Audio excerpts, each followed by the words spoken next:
सकते, बाद में करेंगे लास्ट में। तो जो आपने डिवाइस लगाया है, अब आप बोलते हो बस यार बातें मत करो प्लीज़। अगर सिंप्लेक्स होता है यहाँ पर तो ये डिवाइस सिर्फ डेटा क्या कर पाता है, इन सबको सेंड कर पाता। ठीक है, सिंप्लेक्स के केस में क्या होता है, ये जो आपके मान लो रिसीवर्स हैं, ये भी रिसीवर है, ये क्या आपका सेंड, यार एक तो ये पेन ने भी ना दिमाग खा लिया, ये सेंडर है। तो सिंप्लेक्स के केस में क्या होगा, एक ही डायरेक्शन में डेटा फ्लो करता रहेगा, वो हम लोकल एरिया नेटवर्क में या फिर वाइड एरिया नेटवर्क में यूज़ नहीं करते। दूसरा जो आपका मोड ऑफ कम्युनिकेशन है वो हाफ डुप्लेक्स। अब यार हाफ डुप्लेक्स डिवाइस की लिमिटेशन थी, केबल की लिमिटेशन थी। हाफ डुप्लेक्स में प्रॉब्लम आती थी एक चीज़ की, जिसको हम बोलते हैं कोलिजन। क्या बोलते हैं? कोलिजन बोलते हैं। आप इसको याद रख सकते हो रेलवे ट्रैक के एग्जाम्पल से। रेलवे ट्रैक होता है, ठीक है, वो क्या होता है आपका सिंप्लेक्स। अगर आप एक ही ट्रैक की बात करते हो, ट्रेन इस तरफ से भी आ सकती है और ट्रेन इस तरफ से भी आ सकते हैं, दोनों डायरेक्शन में डेटा क्या कर सकता है, उसमें फ्लो कर सकता है। अगर दोनों ही डायरेक्शन से ट्रेन सेम टाइम पे आ जाती है तो क्या होगा? अगर ट्रेन आपकी जो है रेलवे ट्रैक पे दोनों साइड से एक टाइम पे आ जाती है तो उस केस में क्या होगा, फिर वहाँ कोलिजन होगा, और उसमें जितना भी डेटा आप कैरी कर रहे हो वो सारा डेटा ही क्या हो जाता है, डिस्कार्ड, या फिर आप बोल सकते हो सारा डेटा क्या हो जाता है, ड्रॉप। तो हाफ डुप्लेक्स के केस में जब नेटवर्क्स बनाए जाते थे तो बहुत सारी प्रॉब्लम्स आती थी।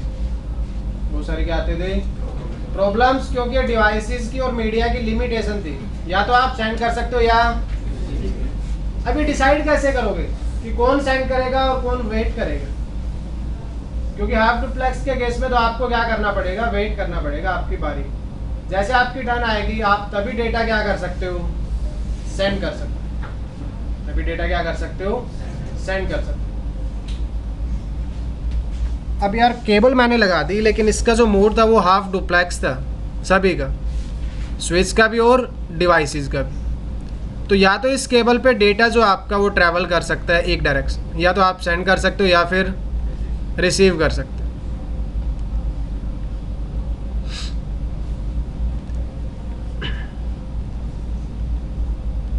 इसके पास कुछ डेटा था, इसने डेटा सेंड कर दिया डिवाइस ने।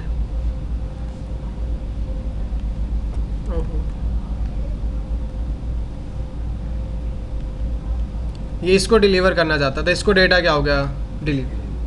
प्रॉब्लम कब आएगी, जब दो डिवाइसेस सेम टाइम पे डेटा क्या करेंगे, ट्रांसमिट करेंगे। जब दो डिवाइसेस सेम टाइम पे डेटा क्या करेंगे, ट्रांसमिट करेंगे, उस केस में प्रॉब्लम आएगी हाफ डुप्लेक्स के केस में। अदरवाइज तो सब कुछ सही चलता रहेगा। लेकिन यार 500 डिवाइसेस लगे हुए हैं, या फिर आप 50 डिवाइसेस मान लो, 50 डिवाइसेस में अगर दो डिवाइसेस सेम टाइम पे डेटा सेंड कर रहे हैं तो नेटवर्क में क्या हो जाएगा, कोलिजन हो जाएगा। इसी चीज़ को प्रिवेंट करने के लिए हाफ डुप्लेक्स के केस में, सिर्फ किसके केस में, हाफ डुप्लेक्स के केस में एक मैकेनिज्म बनाया गया था।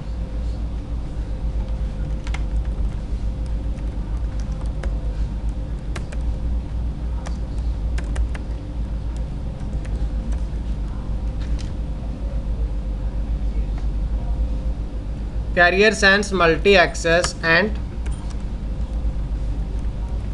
collision, जिसको क्या बोलते हैं हम CSF में शीट।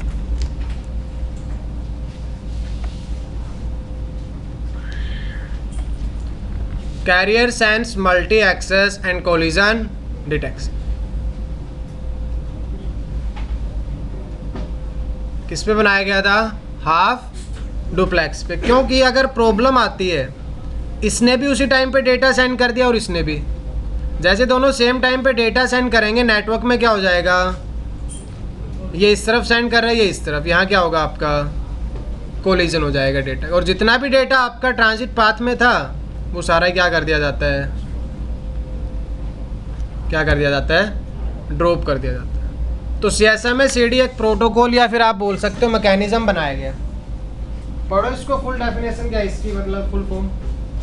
CSM में CD carrier sense multi access and collision detection, समझते हैं इसको। कैरियर सेंस, कैरियर का मतलब होता है ऐसा कुछ जो आपका डेटा कैरी कर सके, एक मीडियम जो आपका डेटा क्या कर सकता हो, कैरी कर सकता है, उसको हम क्या बोलते हैं, कैरियर बोलते हैं। Carrier sense multi access.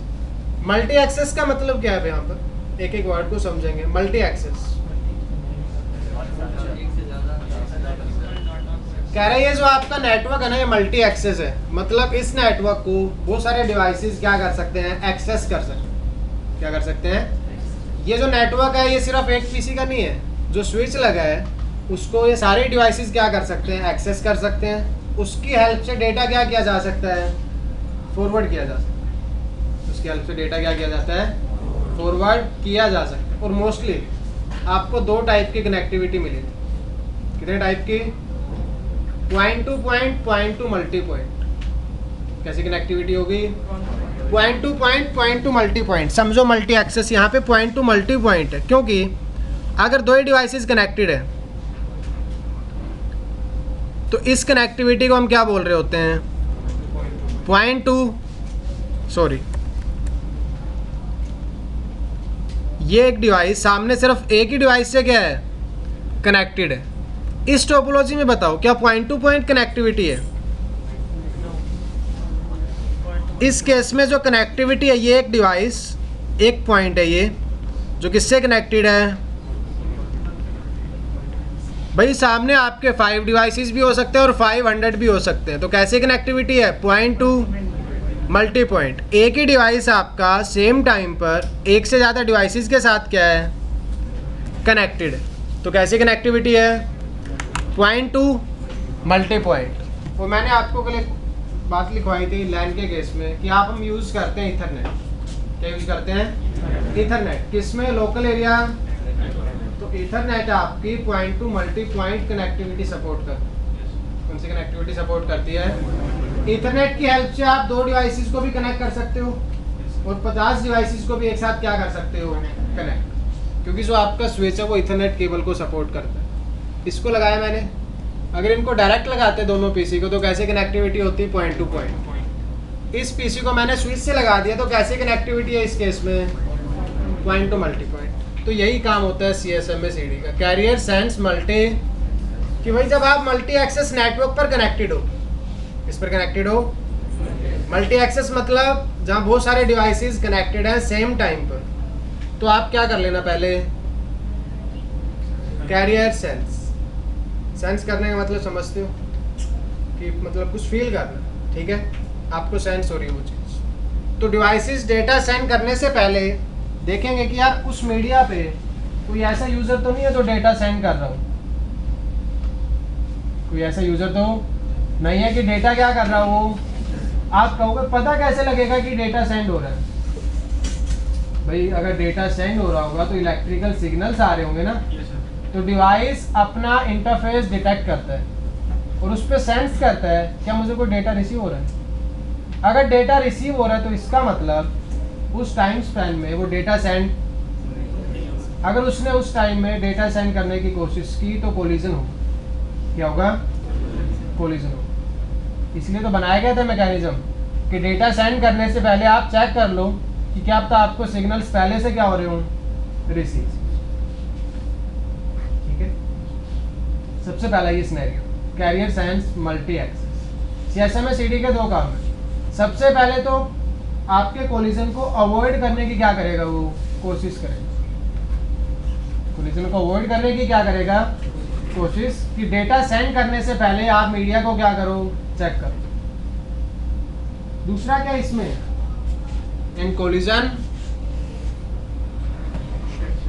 अब CSM में CD कहता है कि कोई गारंटी नहीं है कोलिजन नहीं होगा, कोई गारंटी नहीं है कि कोलिजन नहीं होगा। कोलिजन हो सकता है CSM में CD के होते हुए भी,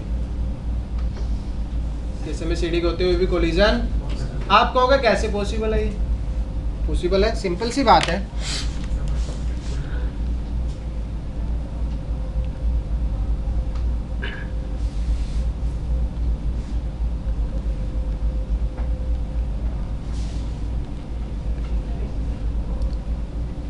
स्विच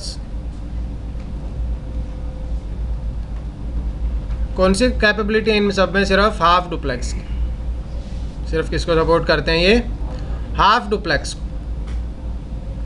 अब प्रॉब्लम क्या है, इसको भी डेटा सेंड करना था और इसको भी डेटा सेंड करना था। अभी नेटवर्क में कोई भी मतलब ट्रैफिक सेंड और रिसीव नहीं हो रहा, दोनों ने सेम टाइम पे कैरियर को सेंस किया। कोलिजन डिटेक्ट कब होगा? मतलब पहले चेक करोगे आप कि डेटा आ रहा है या डेटा आ रहा होगा तो आप डेटा सेंड हुआ क्या? दोनों ही डिवाइसेस ने सेम टाइम पे चेक किया और कोई डेटा सेंड ही नहीं कर रहा था।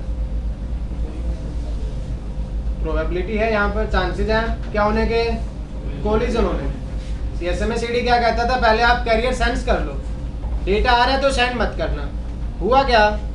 दोनों ही डिवाइसेस ने सेम टाइम पे चेक किया और कोई भी डेटा सेंड नहीं कर रहा। इन्होंने ले लिया रिस्क क्या करने का? डेटा सेंड करने का। इसने भी कैरियर सेंस किया और इसने भी किया, किसी ने डेटा सेंड ही नहीं किया था उस टाइम पे। अब दोनों ने एक दूसरे को डेटा सेंड कर दिया। जैसे स्विच के पास आएगा ये डेटा इस तरफ फॉरवर्ड करेगा। केबल की कैपेबिलिटी क्या है? या तो आप सेंड कर सकते हो या डेटा तो दोनों डायरेक्शन में आ रहा है। जैसे डेटा दोनों डायरेक्शन में आएगा क्या होगा? यहाँ कोलिजन। अब ये भी सीएसएमए-सीडी की रिस्पॉन्सिबिलिटी है किसको डिटेक्ट करना? कोलिजन को। किसको डिटेक्ट करना? समझ में आया? कोलिजन अवॉइड करने की कोशिश कैसे करेगा? और कोलिजन फिर भी हो सकता है, कोलिजन फिर भी हो सकता है। सो सीएसएमए-सीडी क्या आपका?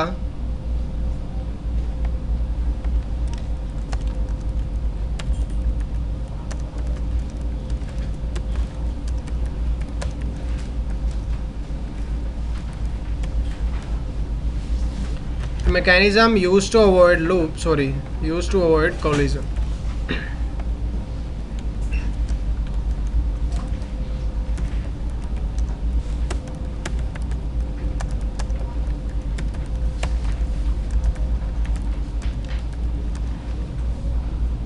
The devices are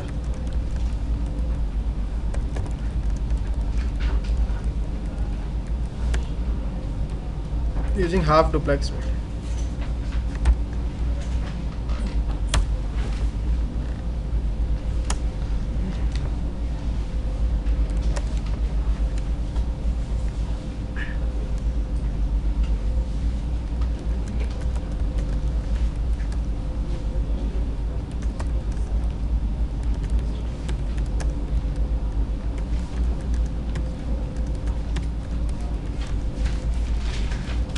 Before data transmission.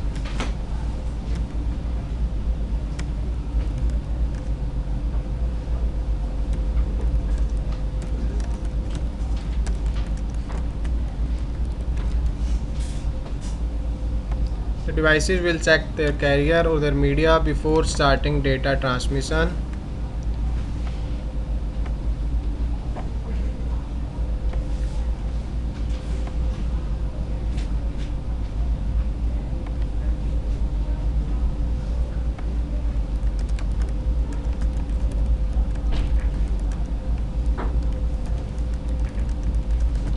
Same time. Two devices cannot transmit data at the same time. अगर वो ऐसा करेंगे तो नेटवर्क में क्या होगा? कोलिजन।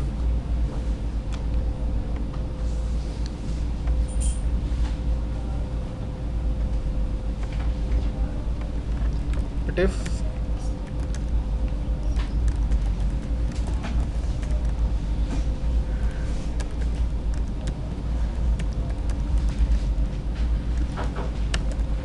the same time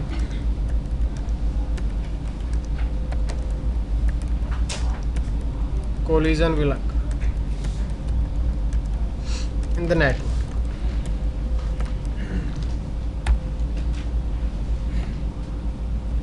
किसको यूज नहीं करते आज के टाइम में? हम हाफ डुप्लेक्स को यूज नहीं करते, फुल डुप्लेक्स यूज करते। हाँ कुछ टाइम आप देखोगे वॉकी टॉकी वगैरह वो आज भी किस पे काम कर रहे हैं? Half duplex. लेकिन ऐसे सिनेरियो में या फिर आपके लोकल एरिया नेटवर्क में आपको अब क्या मिलेगा? Full duplex. क्या मिलेगा? Full duplex. ऐसी केबल होगी, ऐसे डिवाइसेस होंगे जो डेटा सेंड भी कर सकते हैं और डेटा रिसीव भी कर सकते हैं। जैसे दिल्ली एनसीआर में आपने मेट्रो देखी, रेलवे ट्रैक ही अलग अलग बना रखा है। ऐसे नहीं है कि एक ही डायरेक्शन में मेट्रो जा रही है, दोनों डायरेक्शन में सेम टाइम पे मेट्रो चलती रहती। वहाँ कोलिजन क्यों नहीं होता? ट्रैक ही अलग अलग है। ट्रैक ही क्या है? अलग अलग है। मेट्रो जाने का ट्रैक अलग है, मेट्रो आने का ट्रैक अलग है, तो उस केस में डेटा कोलिजन नहीं होता। ऐसे किस केस में होगा? आपका फुल डुप्लेक्स मीडियम। जो फुल डुप्लेक्स होगा उसके अंदर बहुत सारी वायर्स होती हैं। कुछ वायर्स आप डेटा सेंड करने के लिए यूज करते हो, कुछ वायर्स आप डेटा रिसीव करने के लिए यूज करते हो, तो वहाँ कोलिजन। अब ऐसा नहीं है कि वहाँ भी कोलिजन नहीं हो सकता, वो बिल्कुल ही स्पेशल केस होता है कि केबल अंदर से क्या है, कुछ ना कुछ डिफेक्टिव है,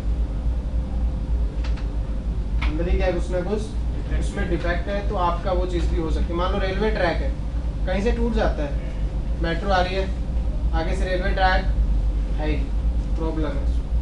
लेकिन ऐसा फुल डुप्लेक्स में मोस्टली केसेस में नहीं होगा। टाइम टू टाइम आप अपनी वायर की, केबल की हेल्थ चेक करते रहते हो कि वो सही से काम कर रही है या नहीं कर, क्योंकि इनका लाइफ टाइम होता है। इनका क्या होता है? एक लाइफ टाइम। कुछ टाइम के बाद जो केबल है वो आपकी केबल की उतनी परफॉर्मेंस आपको नहीं मिलती जो फर्स्ट टाइम मिल रही होती है, तो उनकी जो परफॉर्मेंस है वो डिग्रेड होती रहती है। कुछ टाइम के बाद आपको फिर हार्डवेयर क्या करना पड़ता है? रिप्लेस करना। कर पा रहे हो इतना डाइजेस्ट? आ रहा है समझ? CSMA CD समझ आया? जैम सिग्नल का क्या, जैसे ही कोलिजन होगा तो वो अनाउंस कर देगा कि नेटवर्क में क्या हो चुका है, CSMA CD। डिवाइसेस का आपके स्विचेस पे भी होता है एंड होस्ट पे भी होता है।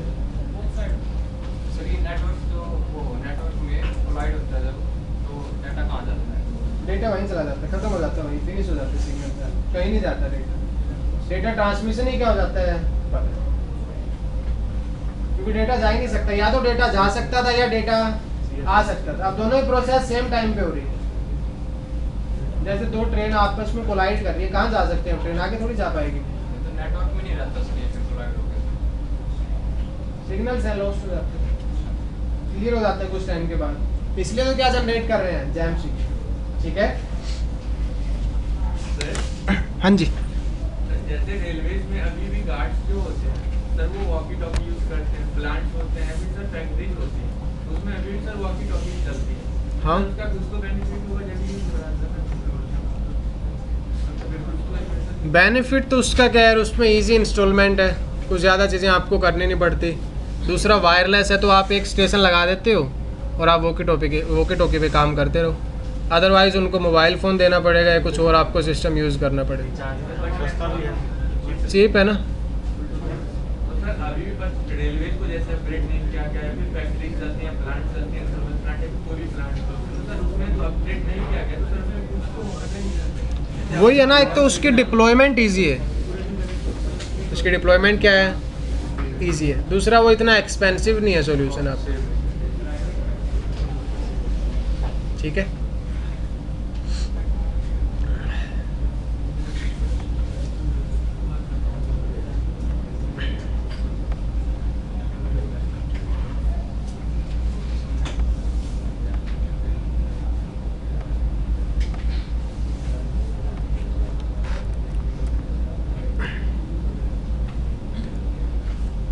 okay.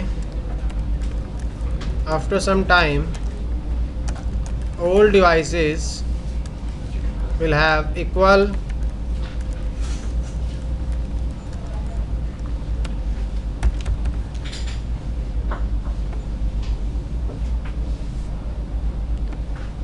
तो भाई कोलिजन प्रिवेंट होगा, कोलिजन अवॉइड होगा, इस बात की कोई गारंटी नहीं। कोलिजन होता रहेगा, ऐसे ही चलता रहेगा।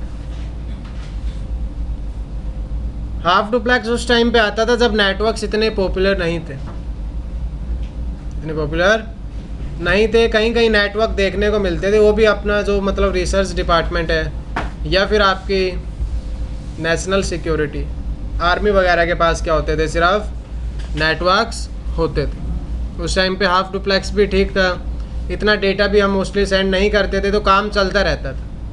कोलिजन हो जाता था, कुछ डेटा लॉस्ट हुआ, कुछ डेटा रिसीव हुआ, आपने दोबारा से क्या कर दिया, ट्रांसमिट। लेकिन जब नेटवर्क की पॉसिबिलिटीज़ बढ़नी स्टार्ट हुई कि आप इसके यूज़ केसेस डिफरेंट हो सकते हैं, तो उस टाइम पे इम्प्रूवमेंट स्टार्ट हुई और क्या बनाया गया, फुल डुप्लेक्स। क्या बनाया गया, फुल डुप्लेक्स बनाया गया। हाफ डुप्लेक्स में अगर आपको कोई कन्फ्यूज़न है प्लीज़ लेट मी नो। हाँ जी, मैं तो जैसे मैंने रेलवेज के बारे में बताया तो आपने कहा सर चीफ एक्सप्रेस से वहाँ पे मतलब यूज़ करते हैं सर। तो जैसे बड़े बड़े नेता होते हैं, चाहे वो पीएम हो या फिर हमारे प्रेसिडेंट हो, दे उनके जो सिक्योरिटी गार्ड्स होते हैं सर वो भी तो वॉकी टॉकी यूज़ करते हैं, तो क्या उनके लिए चीफ मैटर करता है? यार उनके पास तो बहुत पैसा होता है 2 नंबर का, उनके लिए मैटर नहीं करता। तो सर तो देश की सिक्योरिटी की बात होती है सर, वहाँ पे चीफ होना मैटर करता है? उसको मूव करना भी तो आसान है ना, कहीं भी लेके जा सकते हैं। अब स्विचेस राउटर्स करके रखता है सिंगल नेटवर्क में, क्योंकि वो सेट एक डब्बा सा होता है यार आपका, सैटेलाइट से कनेक्ट होता है। सैटेलाइट अलग होता है। नेटवर्क का होना मोमेंट नहीं है। 1 मिनट, एक टाइम पे एक ही बोल सकता है। नेक्स्ट है आपका यार फुल डुप्लेक्स। फुल डुप्लेक्स तो हम ऑलरेडी डिस्कस कर चुके हैं। वैसे भी फुल डुप्लेक्स के केस में क्या कर सकते हो आप, data send and receive at the same. कल भी लिखी थी आप लोगों ने वो डेफिनेशन, ये दोबारा लिखनी है? ठीक है जी, लिखवा दें, कल नहीं नोट किया था?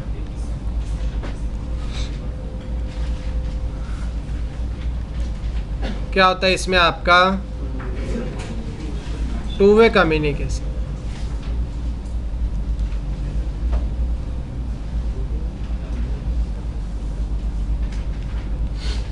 नो डेटा कोलिजन,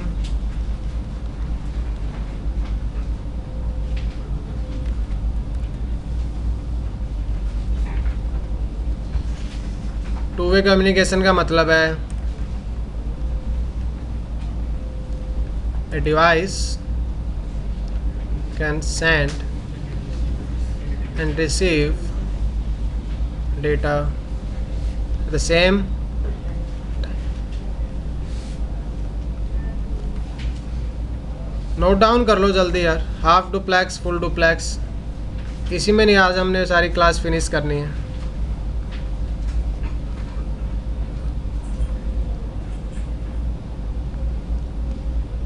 कौन सी केबल थी आपके पास, ईथरनेट केबल, ये एक बीच में बॉक्स लगा रखा है।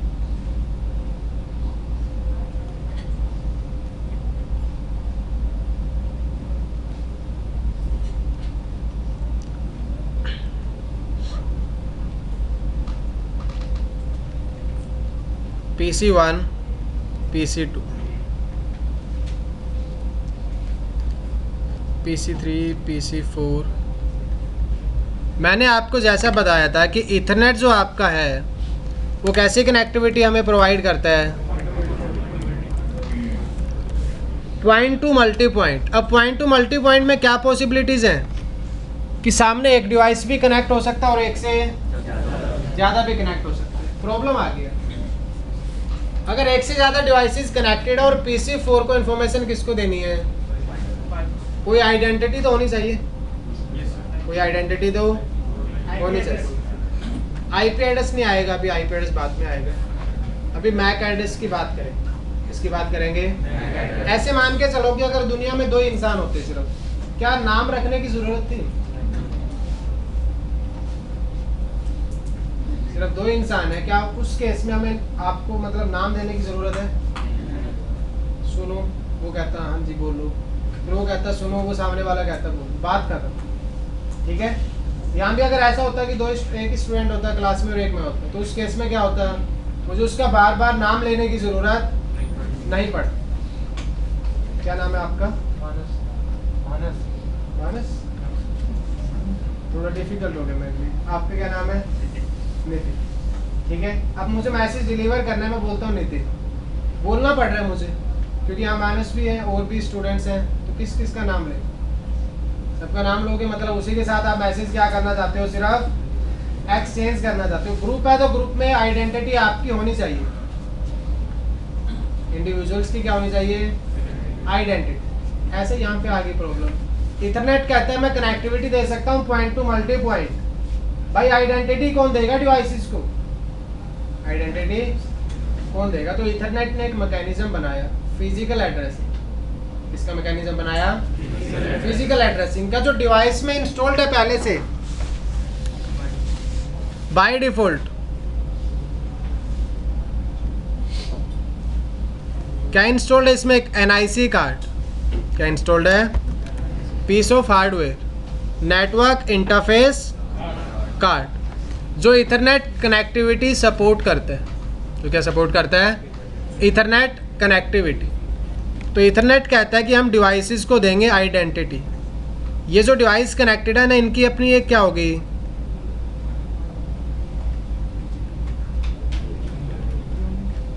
यूनिक आइडेंटिटी होगी। और वो यूनिक आइडेंटिटी देगा कौन, आपका इथरनेट। कौन देगा, इथरनेट। तो हम एड्रेसिंग की बात कर रहे हैं यार। आपको अगर कंफ्यूजन आ रहा हो कि कौन सा टॉपिक चल रहा है, टॉपिक हमारा स्टार्ट हो चुका है addressing.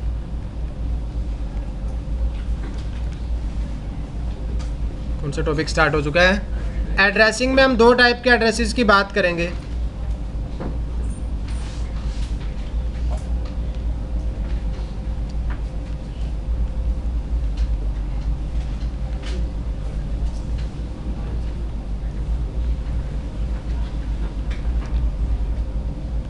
Physical address and logical address. Physical address में बात करेंगे मैक एड्रेस की, जिसको बोलते हैं media access MAC. Logical addressing में हम बात करेंगे IP की, इंटरनेट प्रोटोकॉल। क्योंकि जो आपका मैक एड्रेस है उसकी कुछ लिमिटेशंस हैं यार। IP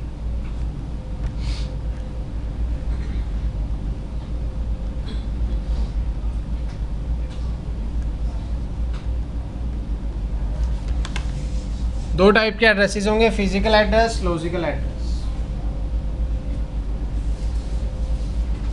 फिजिकल में होगा मैक और लॉजिकल में होगा आपका IP के दो वर्जन, IP वर्जन 4 और IP वर्जन 6। CCNA में दोनों ही आएंगे, IP वर्जन 4 भी आएगा और IP वर्जन 6 भी आएगा।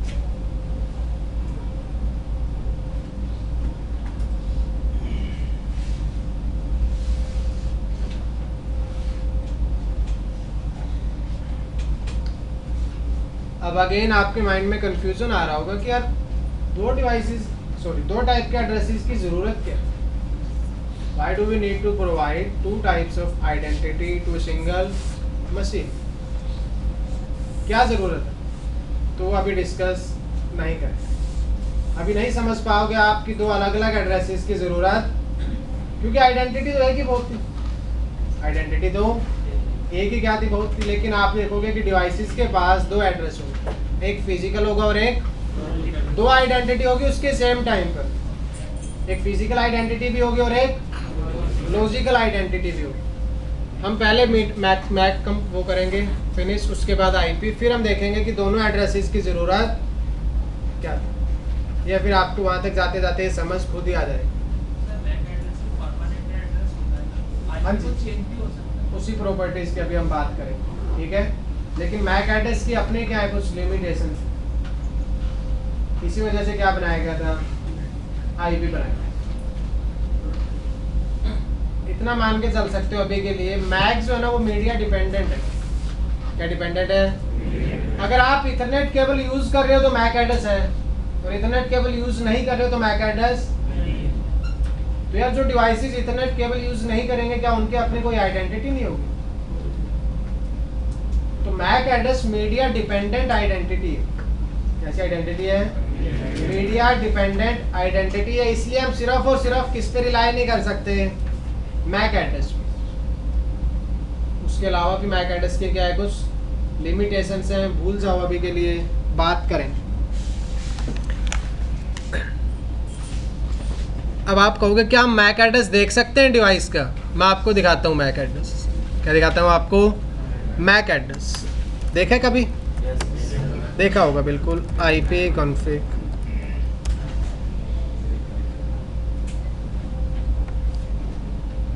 कमांड लाइन, उसमें जा कर के आप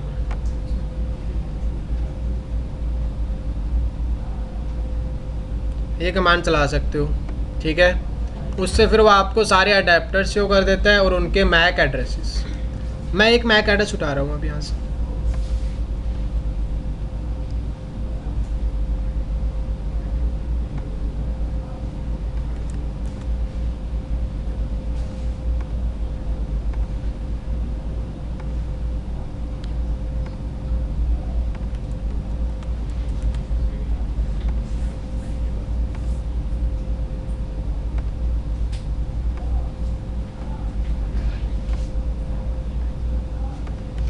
दिख रहा है आप लोगों को?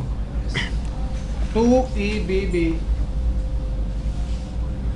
58609EE4 ये डिवाइस की आइडेंटिटी है। ये डिवाइस की क्या है? ऐसे इनको नेम नहीं दे सकते हम, ठीक है। जैसे हमारा नाम होता है ऐसे नाम डिवाइसेस का हम नहीं रख सकते। ये डिवाइस की आइडेंटिटी है जो आपके सामने लिखी हुई है मेरे पीसी की। कौन सा एड्रेस है ये? MAC address. आप कहोगे ये तो कुछ समझ ही नहीं आ रहा है, इसको समझेंगे कैसे हम? इसी की बात करेंगे। जो आपके सामने नंबर्स लिखे हुए हैं, आप कहोगे इसमें तो नंबर्स भी हैं और अल्फ़ाबेट्स भी, डिजिट भी है, नंबर भी हैं और अल्फ़ाबेट। तो यार कोई भी एड्रेसिंग समझने से पहले हम समझेंगे नंबर फॉर्मेट्स। क्या समझेंगे? Number formats. क्योंकि अगर नंबर फॉर्मेट्स ही समझ नहीं आएंगे तो एड्रेसिंग समझ नहीं आएगी।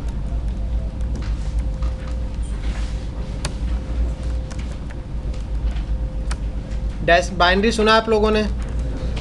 डेसिमल सुना है? हेक्साडेसिमल सुना है?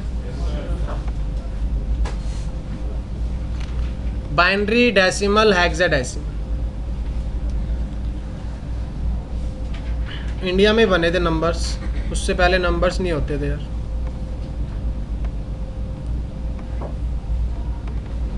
ठीक है, जीरो का आविष्कार भी इंडिया में हुआ था, पता है आप लोगों को? बाइनरी में सिर्फ दो ही नंबर है, 0 एंड 1।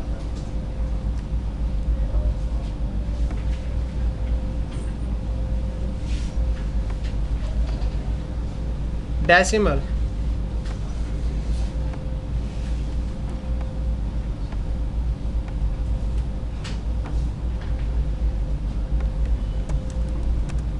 जीरो टू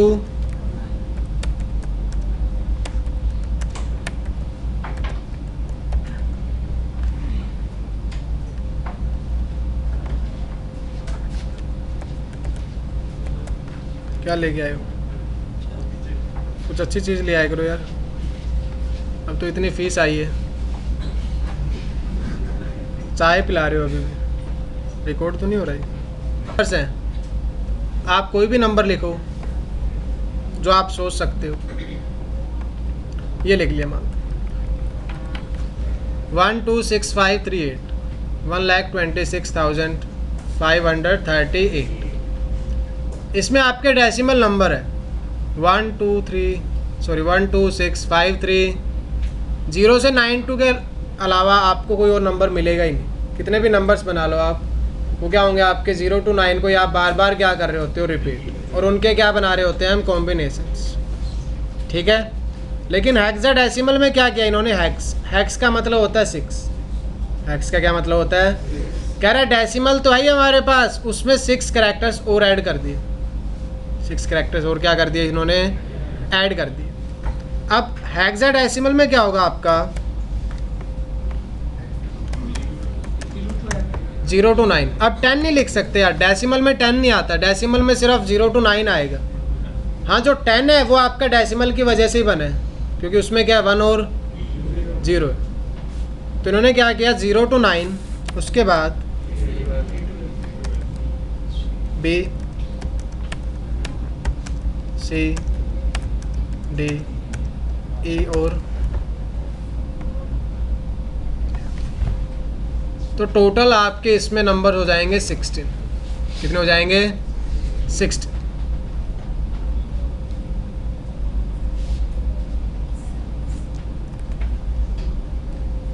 कितने कैरेक्टर्स ऐड कर दे इसमें इन्होंने?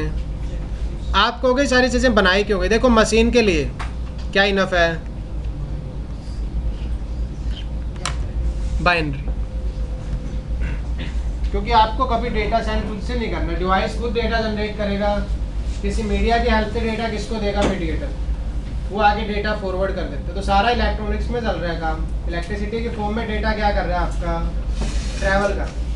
तो मशीन तो सिर्फ दो ही चीज़ें समझती है, एक जीरो और एक बाइनरी। के अलावा मशीन को समझ नहीं आता कि 2 क्या है, 3 क्या है, 4 क्या है, 5 क्या है, 6 क्या है, 7, 8 और ये नंबर्स हमने खुद के लिए बनाए।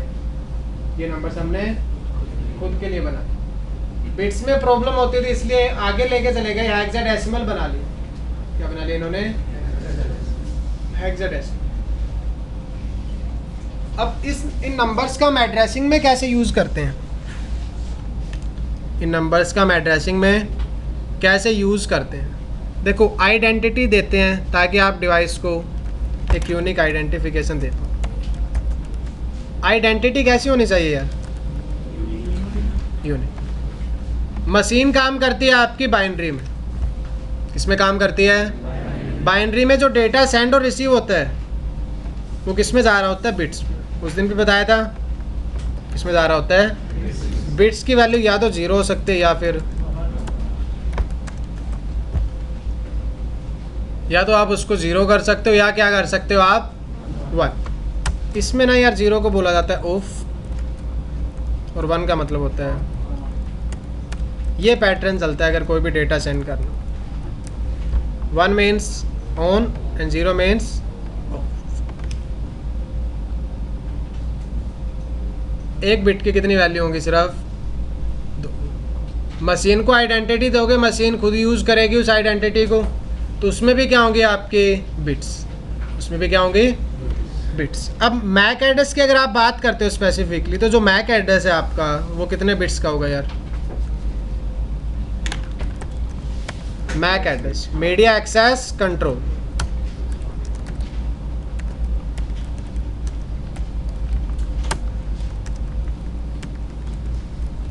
Associated with NIC. किससे एसोसिएटेड रहता है आपका? NIC cards. आप कहोगे बाकी सारी चीज़ें तो समझ आती है, ये 48 बिट्स लॉन्ग एड्रेस का क्या मतलब है? रिप्रेजेंटेड इन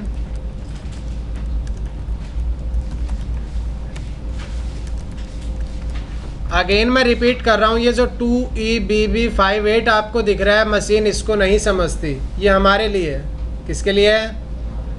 मशीन आपकी अभी भी इसको किस में समझ रही होगी? बिट्स में, 0 और 1। और वो मैं आपको कन्वर्ट करके भी दिखाऊंगा, लेकिन उसके लिए थोड़ा सा बेस बनाना पड़ेगा। नंबर फॉर्मेट थे बाइनरी, डेसिमल और हेक्साडेसिमल। बाइनरी में 2 ही पॉसिबिलिटीज़ है, 0 एंड 1। नोट डाउन कर लो एक बार, आपका नोट डाउन करने पे फोकस है।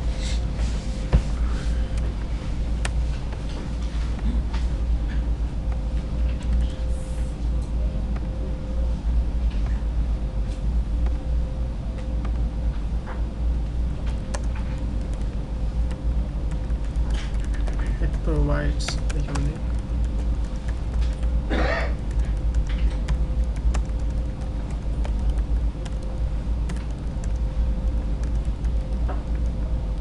in a multi-access network.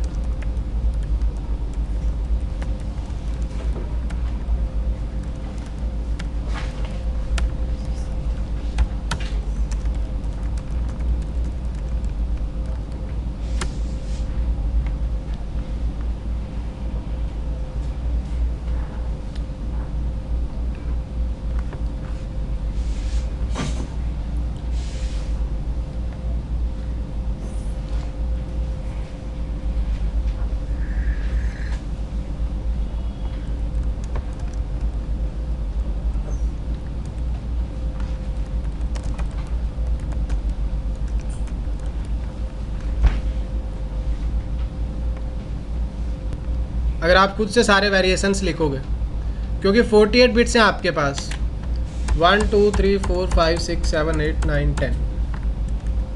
थोड़ा सा स्मार्ट वर्क कर लेते हैं। 10 20 30 एंड 40।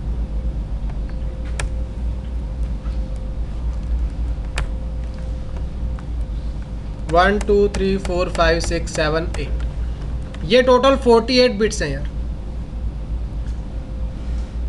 अब आपको पता है आप एक बिट को 1 कर सकते हो, एक बिट को 0 कर सकते हो, ठीक है। तो आप देखो कितने यूनिक वैल्यूज़ बनाई जा सकती हैं। कितनी यूनिक वैल्यूज़, एक बिट के कितनी वैल्यू हो सकती हैं? 2, या तो 0 या फिर आप बताओ। 2 नंबर मैं आपके सामने लिख रहा हूँ, क्या ये सेम है या अलग अलग है?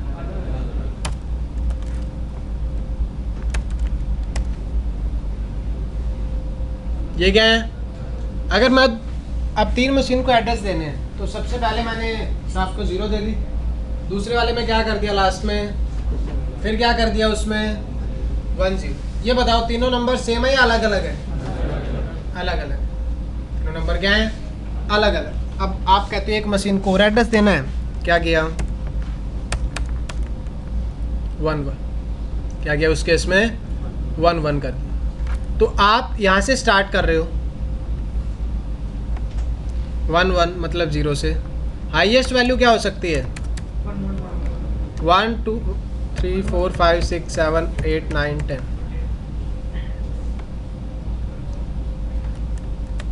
भाई एक ऐसा टाइम भी आएगा जब क्या हो जाएगा आपके पास 1 2 3 4 1 2 3 4 5 6 7 8। ऐसा टाइम आएगा जब आपके पास सारे एड्रेसेस ही क्या हो जाएंगे? ख़त्म। कौन सी वैल्यू आ जाएगी? वेरिएशन बना बना करके ये वैल्यू आ जाएगी एक दिन, जब सारे बिट्स ही क्या हो जाएंगी? 1। अगर दोबारा से रिपीट करोगे तो फिर यूनिक नहीं रहेगा। क्या नहीं रहेगा? यूनिक। अब आपके पास 26 अल्फ़ाबेट होते हैं, फिर भी नेम क्या कर रहे होते हैं? मैच कर रहे हो। क्योंकि यार कितने वेरिएशन बनाओगे? एक टाइम ऐसा आएगा जब सबके नेम आप अलग अलग नहीं रख सकते, ठीक है। ऐसे किसके साथ है? मशीन्स के साथ। समझ आया 48 बिट्स का क्या मतलब है? 48 बिट्स लॉन्ग एड्रेस का क्या मतलब है? मशीन को ऐसे दिख रहा होता है, वो 0 0 0 0 1 1 0 ऐसे कर करके अलग अलग क्या बनाए गए होते हैं? पॉसिबल आउटकम्स या फिर अलग अलग वैल्यूज बनाई गई। अब ऐसे रीड करना बहुत ही मुश्किल है यार। एज ए नेटवर्क इंजीनियर आपके लिए क्या हो जाएगा? ये डिफ़िकल्ट हो जाएगा पता करना कि यार ये कौन सा मैक एड्रेस है, सेम है या अलग है। तो हमने बाइनरी में समझने की बजाय हमारी अंडरस्टैंडिंग के लिए क्या बना लिया? हेक्साडेसिमल। क्या बना लिया? हेक्साडेसिमल। ये कौन समझता है? मशीन।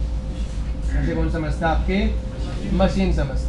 हम किस में समझते हैं उसको? हेक्साडेसिमल। लेकिन जब डेटा ट्रांसमिट होगा, डेटा रिसीव होगा, तो किस में जा रहा होगा? बाइनरी। ये बात याद रखें, ठीक है? आ रहा है समझ? सर डिसाइड कौन करेगा कि इस हार्डवेयर को ये मैक एड्रेस देना है? डिसाइड कौन करेगा? उस बात पे आएंगे, ठीक है। ऐसे नहीं है कि आप घर पे बैठ के हार्डवेयर बनाते हो। हार्डवेयर कहीं ना कहीं से आता है, ठीक है। उनके पास कहीं ना कहीं से परमिशन आती है कि आप ये मैक एड्रेस यूज़ कर सकते हो या नहीं कर सकते, ठीक है। तो मैक एड्रेस IEEE एक ऑर्गेनाइजेशन है जो असाइन कर। कौन? IEEE, क्योंकि उसी ने इथरनेट टेक्नोलॉजी बनाई। उसी ने क्या बनाई थी? Ethernet technology. IEEE तो आपको नेटवर्किंग में बहुत ज़्यादा मिलेगा क्योंकि उसने बहुत सारे स्टैंडर्ड्स बनाए हैं। IEEE, ठीक है।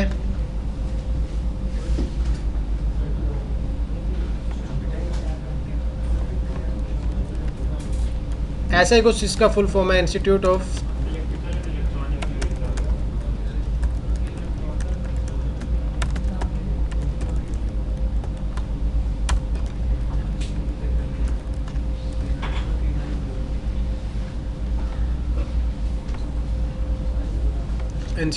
Electrical and electronics engineering. इन्होंने मैक एड्रेस बनाया था और मैक एड्रेस यही फिर आपको अलॉट करता है, ठीक है। देखो मैं उस बात पे अभी जा ही नहीं रहा कि यूनिक कैसे होता है, वो बात हम करेंगे, थोड़ा सा टाइम लगेगा। अभी सिर्फ ये समझने की कोशिश करेंगे बिट्स बाइट्स का क्या फंडा है। समझ में आ रहा है इतना? एक बिट होती है, उसकी कितनी वैल्यूज हो सकती हैं? 2। एक बिट की कितनी वैल्यू हो सकती हैं? 2, 1 या 0। आपके पास 48 बिट्स क्या हैं टोटल मैक एड्रेस में, तो आप कितने यूनिक मैक बना सकते हो?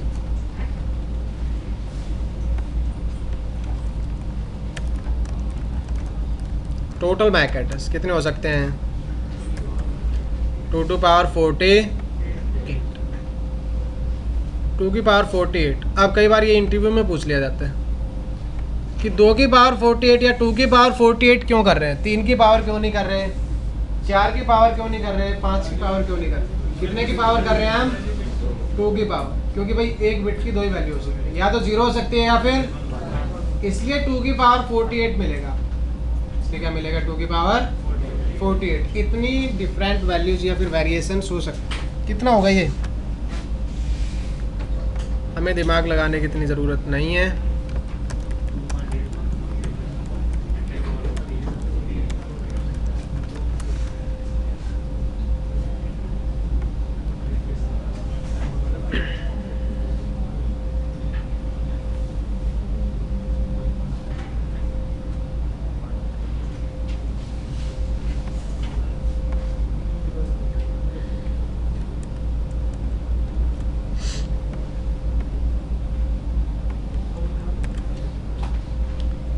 इतने यूनिक नंबर्स बन सकते हैं।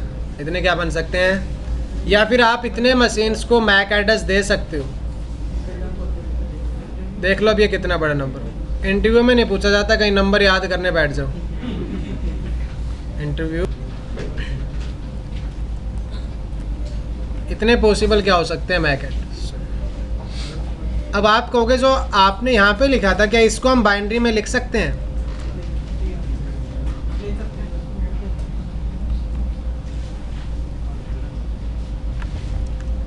क्या इसको हम बाइनरी फॉर्मेट में लिख के देख सकते हैं? 2EBB58609E, इसको कन्वर्ट कर सकते हो आप। कोई भी नंबर है उसको बाइनरी में लिख सकते हो, हेक्साडेसिमल में लिख सकते हो, डेसिमल में लिख सकते हो। ठीक है, कुछ बातें जो आपको याद रखनी होंगी यार।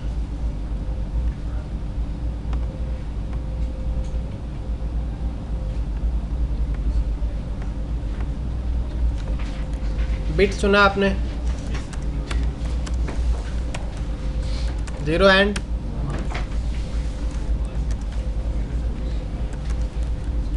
1 byte is equal to 8 bits।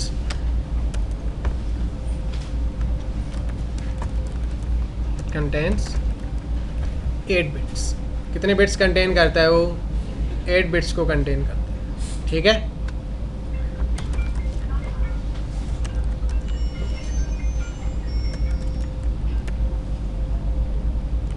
One x value कितने बिट्स के इक्वल होती है आपकी?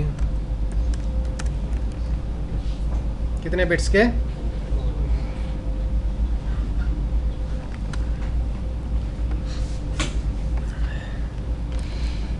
बाइट। एक बाइट में कितने बिट्स हैं? 8 बिट्स। तो 0 0 0 0 वो ऐसे भी हो सकती हैं, ऐसे भी हो सकती हैं, ऐसे भी हो सकती है। उसमें भी क्या होंगे आपके? ऐसी वैल्यूज़ होती। तो अगेन 8 से कितनी वैल्यूज़ आ सकती हैं मैक्सिमम? 2 टू पावर 8 कितना होता है? 250। तो यार 2 की पावर कुछ तो आपको याद करनी होगी। देखिए 2 की पावर अगर आप लेते हो 0, किसी की भी पावर 0 वैल्यू क्या आती है? ऑलवेज 1 आती है। 2 की पावर अगर आप लेते हो 1, वैल्यू कितनी आएगी? 2 की पावर 2 वैल्यू कितनी आएगी? 2 की पावर वैल्यू कितनी आएगी? 2 की पावर 4 16। 2 की पावर 5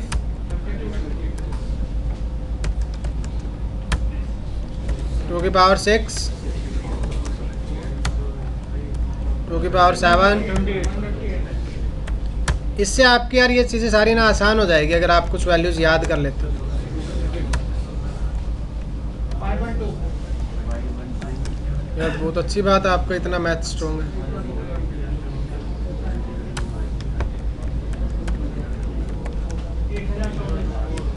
ऐसे चलती रहेगी ये वैल्यू, ठीक है। फिर 2 टू पावर 11 होगा आपका 2048, 12 होगा 4096। ये वैल्यूज ऐसे एक्सपोनेंशियल ग्रोथ में चलती रहेंगी। 1 2 3 4 5 6, ठीक है, ऐसे चलती।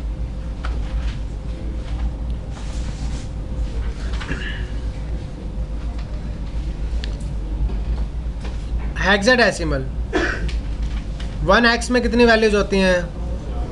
4 बिट्स। और आपका मैक एड्रेस कितने x वैल्यूज का होगा फिर? 48 बिट्स हैं। कितनी x वैल्यूज होंगी उसमें बताइए? 12। कितनी x वैल्यूज होंगी? 12। मैक एड्रेस जो आपका है वो 48 बिट्स का है, या फिर उसमें कितनी वैल्यूज हो सकती हैं? 12 हेक्स वैल्यूज।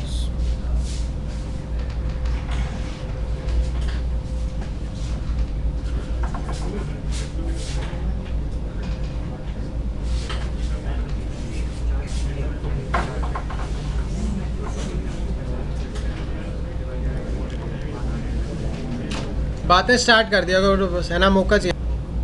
तो मैक एड्रेस में या तो आपके पास 12 हैक्स वैल्यूज़ होंगी या फिर क्या होंगी? 48 बिट्स होंगी।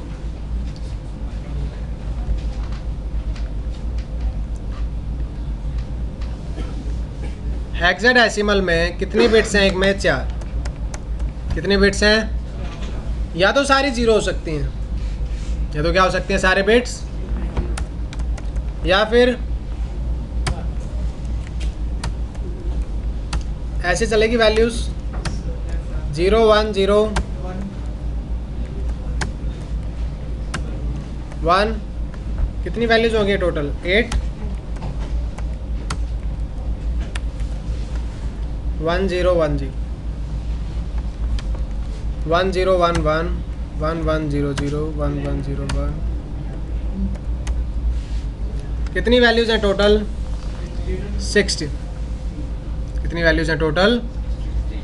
0 1 2 3 4 5 6 7 8 9 10 11 12 13 14 एंड आप कहोगे 15, ये 16 कैसे हुई? स्टार्ट कहाँ से किया है? 0 से। तो टोटल वैल्यूज़ कितनी है इसमें? 16। अब आपके सामने 3 नंबर फॉर्मेट में लिखूंगा यार। एक तो लिखा हुआ है बाइनरी, ये क्या है? ये क्या है? क्या आप इसमें 0 1 2 3 के अलावा कुछ दिख रहा है? एक होगा हेक्साडेसिमल। ये क्या होगा? हेक्साडेसिमल।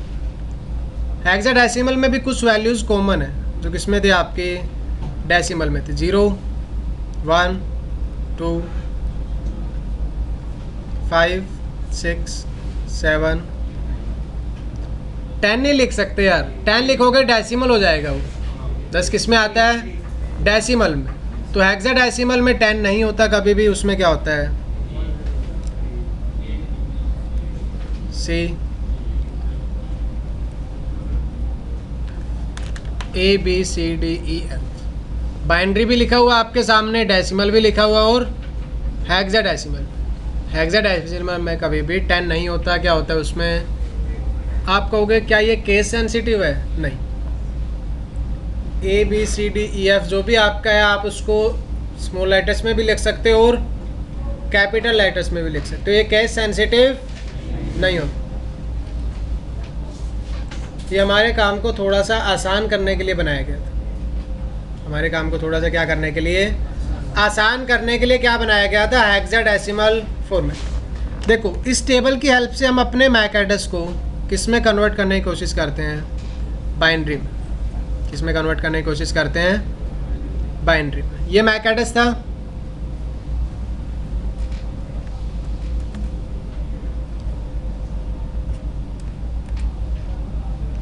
दिख रहा है आप सभी को? देखो 2 लिखा हुआ है यार, 2 ये बाइनरी में नहीं है, क्योंकि बाइनरी में कभी 2 होता ही नहीं है।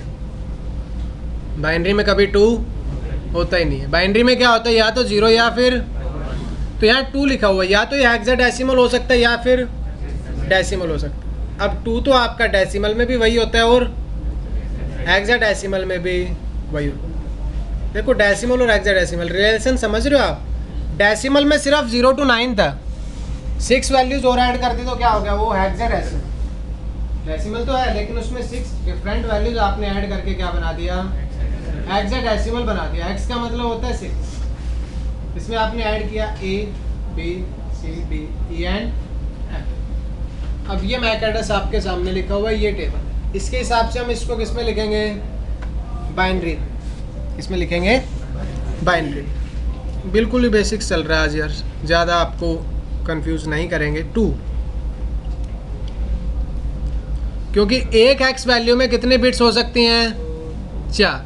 कितनी बिट हो सकती हैं, उसकी भाई ये वेरिएशन हो सकती है, वो आप किसी भी तरीके से यूज़ करो, आपकी मर्जी होती है। 2 का मतलब क्या हुआ फिर, 0 0 ई लिखा हुआ है, फिर 2 3 4 5 6 7 ई क्या है, उसके बाद क्या लिखा हुआ है फिर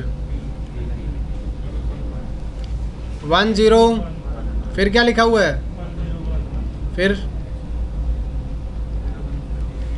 0 1 8 1 6 0 1 1, फिर क्या है 9 1 0 0 1, फिर क्या लिखा हुआ है, ई का क्या था 0 0 1 0 0 1, फिर क्या लिखा हुआ है आपका 4 0 1। ये मैक एड्रेस था ह्यूमन रीडेबल फॉर्मेट में, और ये मैक एड्रेस है मशीन रीडेबल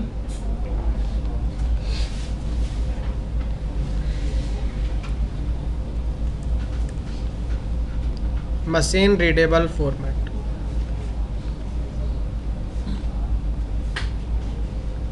ये कौन सा फॉर्मेट है,